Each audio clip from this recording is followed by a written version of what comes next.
It's almost as if nature has just reached up and grabbed a hold of humanity and shaken them around. The San Francisco Bay Area is as beautiful as any place in the world. And this jewel had been put through the mill, and I didn't know how long it would take to recover. October 17th, 1989 was really a wake-up call.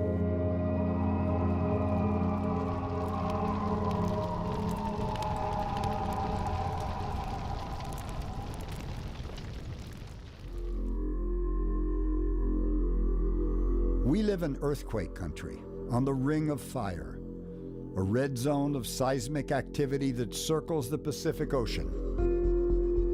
From time to time, with little or no warning, the earth beneath our feet rumbles and shudders. And sometimes shatters our world. The great quake and fire of 1906 leveled most of San Francisco, reducing one of the great cities of the world to ash and ruin. In 1989, the earth in the Bay Area shook again, causing widespread damage and loss of life.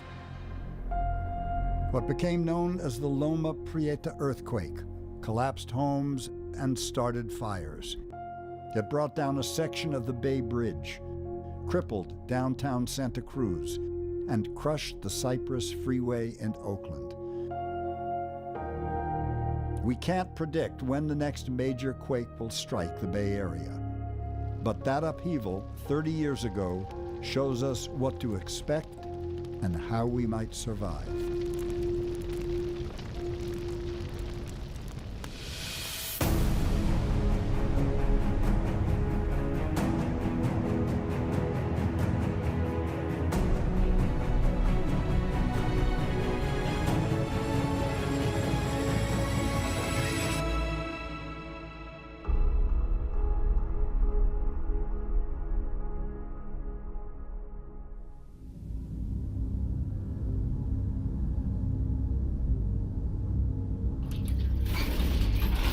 Earthquakes are caused by the sudden movement of the Earth's crust. The crust is made up of a number of large tectonic plates that scrape and grind against each other. Carol Prentice is a USGS geologist. We're on a boundary between two of those tectonic plates, the North American plate and the Pacific plate. And that motion is what causes our earthquakes, ultimately. The plates continue to move, but the fault is locked. So the longer that goes on, the more stress is built up, and eventually it has to catch up. California's biggest fault is the San Andreas. It's 800 miles long and runs right through the Bay Area. On April 18, 1906, the San Andreas ruptured. Geologists estimate it was a massive 7.9 earthquake. More than 3,000 people died. Thousands of buildings were destroyed and fires broke out when gas mains burst.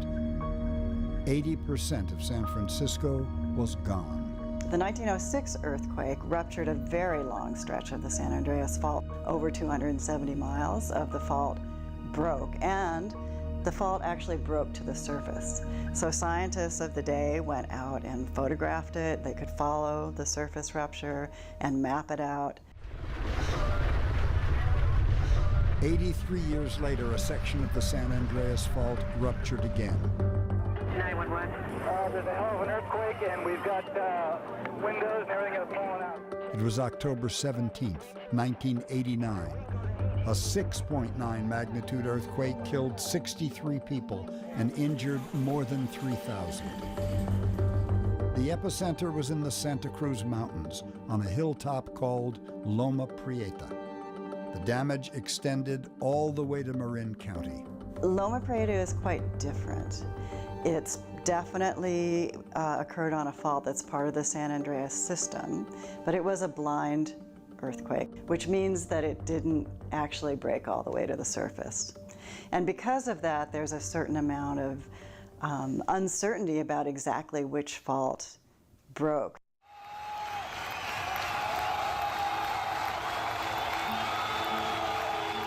For baseball fans, October 1989 was one of the most exciting months in Bay Area sports history. The Giants have won the pennant! And the Oakland A's have a return engagement in the World Series. It was San Francisco versus Oakland, the first Bay Bridge World Series. Former Giants first baseman Will Clark. The vibe was great. Both teams, Oakland and ourselves, had played really well that year, and there was a lot of build-up coming into that World Series that, hey, maybe it might be a Bay Bridge World Series. And sure enough, you know, both of us get there. We zoom into Candlestick Park. October 17th was a perfect day for baseball in San Francisco. The weather was warm and the skies were clear. The A's had won the first 2 games in the series.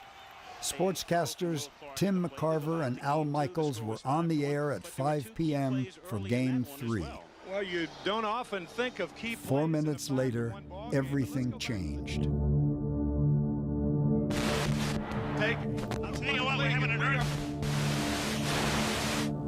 First thing I thought was that there were some kids in the upper deck just above us who were pounding bats on the concrete above us, the floor. And then we began to move a little bit, and Tim was trying to wrap up his segment, and I think I broke in at that point and said, I'll tell you what, we're having an earthquake. Clark was on the field running wind sprints when he noticed something wasn't right. It sounded like when the F-15s fly over, you know, big loud roar. And I looked up, and the first thing I saw was the light tower. Light tower was just going, whoop, whoop. And I was like, oh, this is not good. The shaking lasted about 15 seconds, but Candlestick Park was still standing. After the initial shock, fans wanted the game to start. One of the things I'll never forget is the crowd about 15 or 20 minutes later, not really understanding the extent of what had taken place, started chanting, play ball, play ball. After everything sort of settled down, the fans started cheering like, yeah, welcome to San Francisco. You know, we're rocking now. Then, you know, on the flip side of things, a few minutes later, the radios, you know, were going pretty crazy. And Bay Bridge did collapse. Oh my goodness! you know, the marina was on fire, the Bay Bridge had collapsed, the Nimitz had collapsed. I mean, the realization came that, hey, look, this isn't about baseball no more, it's about life. Gentlemen, power has been interrupted. The game has been called. Can you please leave the stadium in an orderly manner? The game was canceled. When Al Michaels got back on the air, he stayed on for the next 12 hours, reporting the devastation and rescue efforts. You get the sense that people are almost more nervous now. A blimp became Michaels' eye in the sky. He had lived in the Bay Area for 12 years. Since I knew the Bay Area inside out, having lived there for a lot of years, so I knew exactly where that fire was in the marina. I think I even said Cervantes Street. I felt one of the key things was to just say what I knew, get it right, don't speculate. For me personally, you know, my focus had shifted. Instead of being a ball player, now I'm a human being, and I'm trying to help out my fellow human beings. So we stayed here as a team and helped out. It was a sad feeling is what it was, and I felt terrible for just the whole area. Former A's pitcher and Oakland native Dave Stewart. I had a lot of sleepless nights and spent a lot of time in that Cypress area. It brought tears to my eyes. That structure looked like an accordion. The relentless workers, firemen and police officers, both at the Marina District and at the Cypress structure throughout the city of Oakland, risking their lives, trying to find people, just trying to recall it as I saw it, because I had to drive past it to get to my place in Emeryville. And it was unbelievable. The World Series was officially on hold. No one knew when it might resume. First responders were rescuing people trapped on the Cypress Freeway. Fires were raging in San Francisco's Marina District. There were large cracks in Candlestick Park.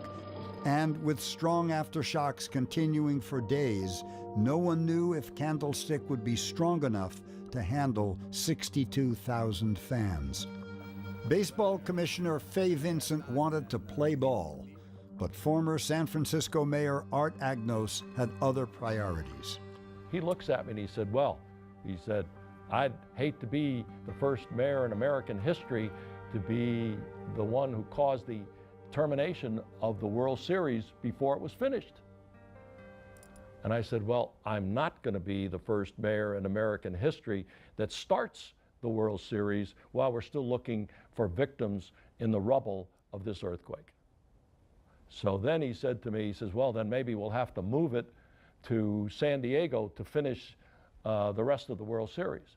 And at that point, Bob Lurie, who was the owner of the team then, jumped out of his chair and said, over my dead goddamn body. Eventually, engineers declared Candlestick Park safe. After a 10-day break, the series resumed, but ended quickly. Oakland swept the series. You have a day off here and a day off there, but never 10 days off. And so, you know, when we did come back, it had sort of really lost its luster. I felt that there was certainly more than a baseball game when the World Series resumed.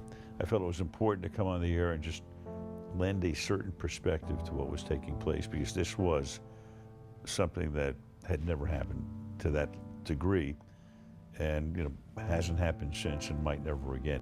For me personally, you know, it really was emotional. I mean, because I'm not a huge emotional guy, but that whole situation touched me severely.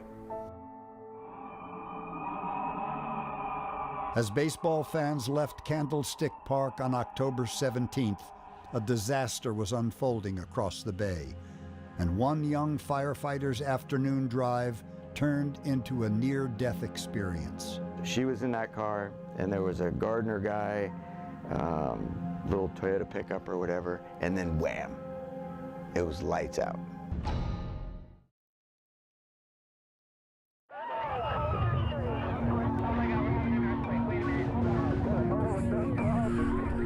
We never know when the next big earthquake will hit. We never know exactly what it will destroy. A portion of the Bay Bridge has collapsed onto the lower deck. Oh my gosh. Damage from the Loma Prieta quake extended more than 80 miles, from the Santa Cruz Mountains to beyond the Golden Gate Bridge. When an earthquake occurs, it radiates energy in all directions. The cypress structure that collapsed and caused most of the deaths during the Loma Prieta earthquake was a known hazard.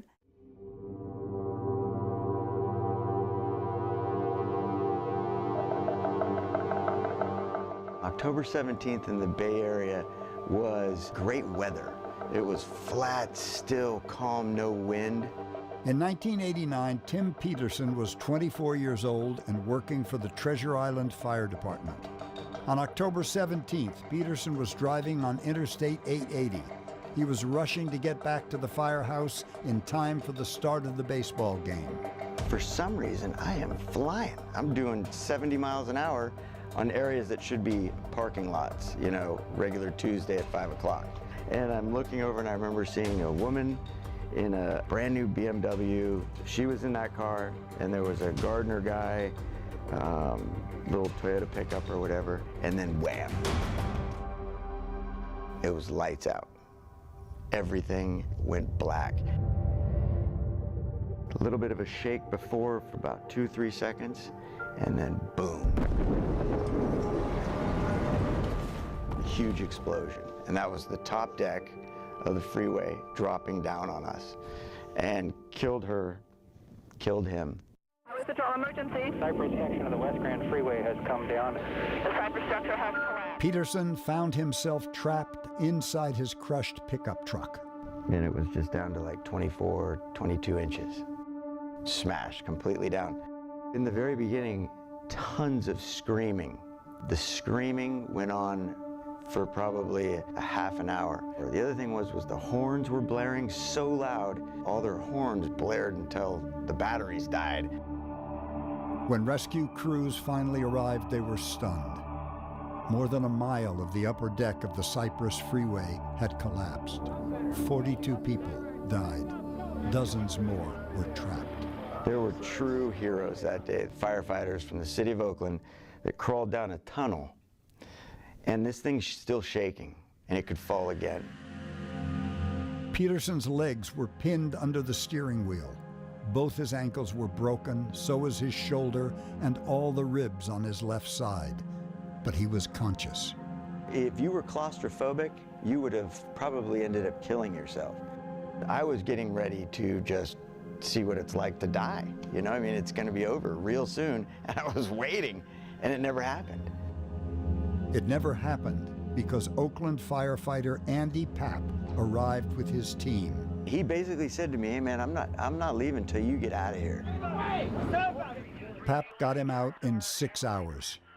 Over the next year, Peterson recovered, and in 1991, he started working for the Oakland Fire Department. He found himself assigned to the same fire station as Andy Papp, the man who pulled him out of the Cypress rubble. I worked with them for maybe like 15 years. And the funny thing is, it was never really brought up. It would never get brought up. We became really good friends. And so all those years go by. And now he's older, you know, I'm older, but I still see him about every year. Every year on October 17th, Peterson calls Papp. It's really cool, but it's not what you would think. It's not all warm and fuzzy. There's not something that we say every time or anything. I do end it with, hey, my life would have been way different had you not been on duty that day, you know, so just thanks, and that's it. After nearly 25 years, Peterson retired, but he remembers everything that happened that day in October, especially the smell of a broken windshield. There's a smell to that broken glass that I can't describe to anybody other. That smell to me is the smell that of death. That laid on me for all those hours, all that glass. And you just laid there and that's the only smell you smell, that and smoke. That hits me. That was seated in my brain. 232 is refueling and CalStar and life at first. We have people trapped underneath.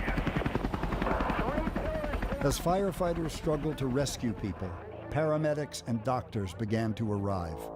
One of them was Dr. James Betts, the pediatric surgeon at Children's Hospital Oakland. I had scrubs on, so I had actually my OR scrubs, and had never at that point climbed an extension ladder off a fire truck. At the top of that ladder, a car was smashed under tons of broken concrete.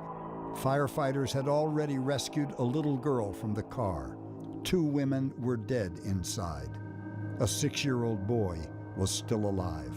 Both his legs slid underneath the front seat of the vehicle. With each aftershock, we knew there were people below, Highway Patrol, Caltrans, who were ordering us off the structure. And all of us, we all committed ourselves to staying there until either he was no longer alive or we got him out. The boy was Julio Berryman. Julio was breathing but slipping in and out of consciousness. Dr. Betts soon realized the only way to save Julio's life was to amputate his right leg. But first, he had to reach the boy. The body of the woman, who I thought was his mom, was lying on him, and we had to remove half of her body in order to do that. And at first, the other surgeon who was there thought we could do it literally with a scalpel, cutting a human full adult's body in half. We couldn't, so I knew we had to use another instrument, and it turned out to be a chainsaw. So I had told the incident commander, who was the captain of that truck, could they bring the saw up and would they be willing to do it? And they did not want to do it, so we did it. The woman's body he had to cut was that of a family friend. The other body was Julio's mother. After the amputation, the boy was rushed to Children's Hospital. He had lost probably 50–60% of his blood volume. The amputation, I had to grab the major artery that goes down your leg through your knee with my fingers and then put clamps on it. Dr. Betts didn't know if Julio had a surviving parent. But the next morning, Julio's father, Pastor Berriman, showed up at the hospital. As soon as he came into the room and said his name, I remember getting chills up and down my back. It was like, oh my God, there is family who's here. Julio's sister, Kathy, who had also been rescued, was transferred to Children's Hospital. Dr. Betts treated both children for several years, but he has not stayed in touch with them. They know that I'm here. They know that I love them and care for all of them, and Pastor as well. All of us have protected their privacy. It's something that they go on and live their lives. Today, both Julio and Kathy are married with families of their own. Dr. James Betts is still doing surgeries. He's also a part-time firefighter and tactical physician for the FBI SWAT team in San Francisco. We live in earthquake country. Do I think about it? Every day I do. Every day. The Cypress Freeway was a known hazard. So was the Marina District in San Francisco, a neighborhood built on landfill. And when the fires started, residents had to rely on each other. YouTube's not going to be there to tell you what to do. You better learn to do it yourself.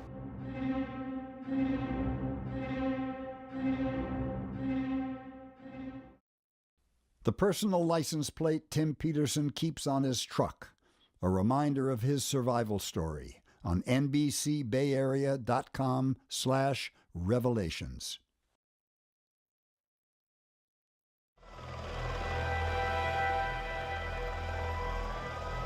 While first responders scrambled to save lives in Oakland on what was left of the Cypress Freeway, others raced to the Bay Bridge. Central copy, a westbound section has collapsed into the eastbound section. A 50-foot section of the upper deck had collapsed. Fires were breaking out in San Francisco.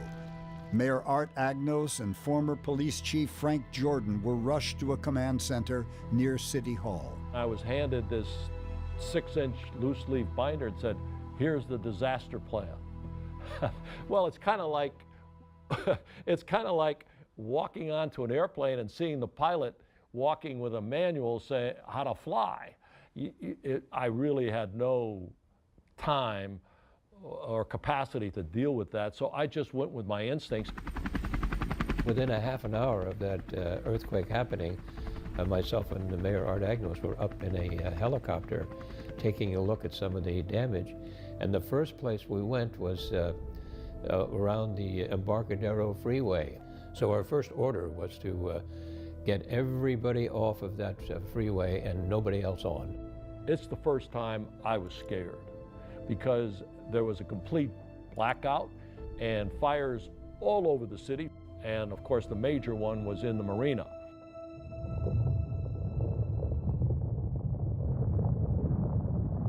I heard this rumbling as if like a giant freight train. You could hear this deep, angry rumbling. And then all of a sudden you started feeling the earth shake.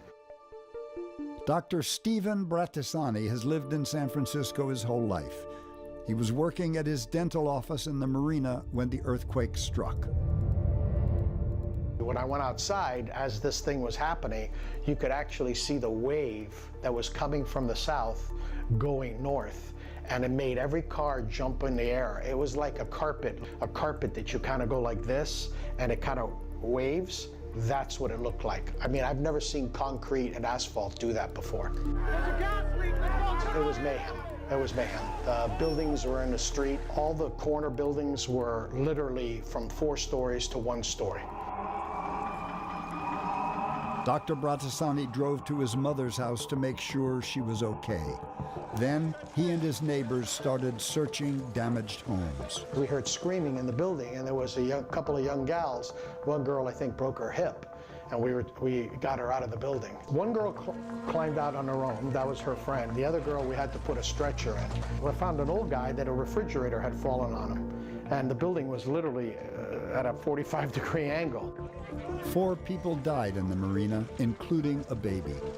The quake broke gas lines, which exploded, and fires began to erupt.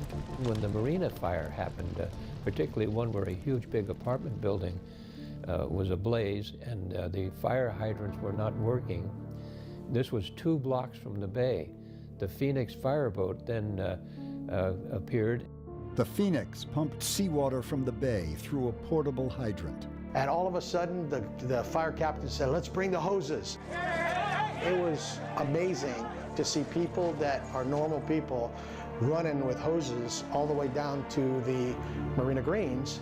And the fireboat, we connected the thing, and then we got seawater, and we started, putting the fire out. If it wasn't for that, the marina would have burned. The Phoenix crew worked nonstop for 15 hours until the fires were under control.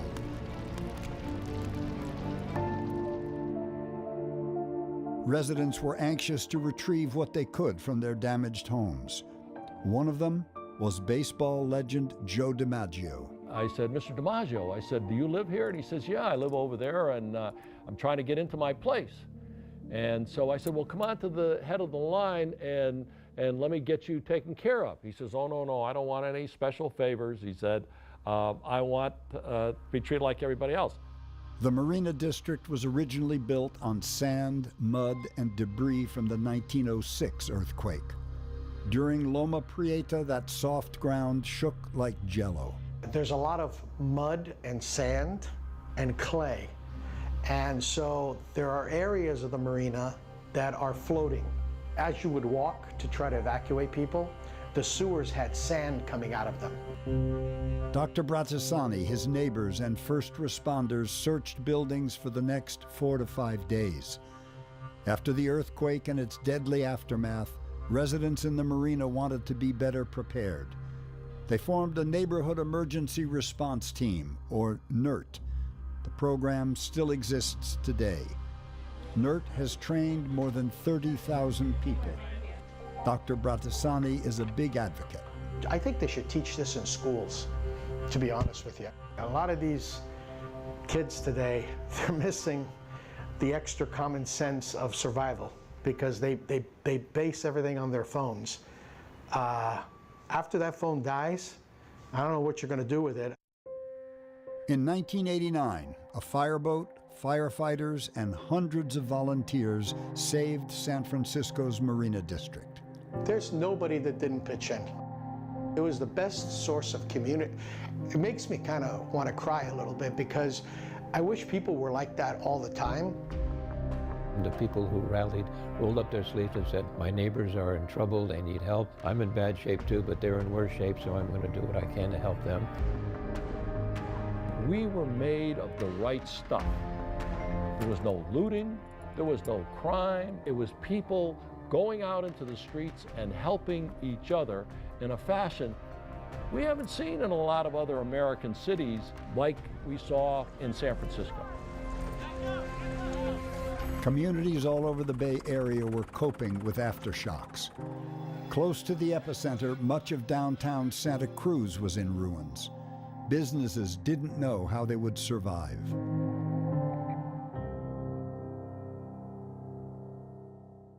During the Loma Prieta disaster, why was Art Agnos upset with Vice President Dan Quayle?